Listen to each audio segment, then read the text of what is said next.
Hello বন্ধুরা, pizza বানানো যে এত সহজ, আজকে আমার মেয়েই আমাকে পিৎজা বানানো শেখালো। দেখো, পিৎজা বানাচ্ছে পুরো ভেজ পিৎজা।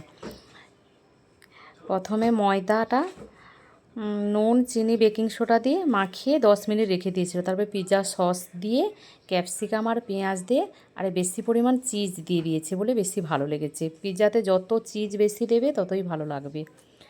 দেখো কিভাবে বানালো, এত সোজা পদ্ধতি আমি জানতাম না। এতদিন তো কিনে কিনে খেতাম।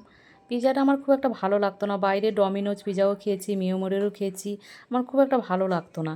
কিন্তু আজকে মেয়ে আমাকে বানিয়ে খাওয়ালো, এত ভালো লেগেছে। মেয়ের হাতে পিৎজা বলে হয়তো বেশি টেস্টি লাগছে। মাইক্রোওভেনে আজকে ফার্স্ট টাইম পিৎজা ট্রাই করলো মেয়ে।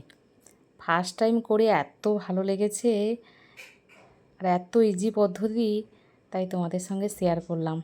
ভেজ পিৎজা করে যদি বাচ্চাদেরকে খাওয়ানো যায়, ওরাও খাবে যদি চিজটা বেশি করে দেওয়া যায়। আর চিকেন করলে একটুখানি চিকেন যদি রেখে দেওয়া যায়, চিকেনও এর মধ্যে দিয়ে দিলে চিকেন পিৎজা হয়ে যাবে। দারুণ লাগলো পিৎজাটা। দেখো, দেখে বুঝতে পারছো নিশ্চয়ই কতটা ভালো হয়েছে। তোমরাও ট্রাই করবে এইভাবে।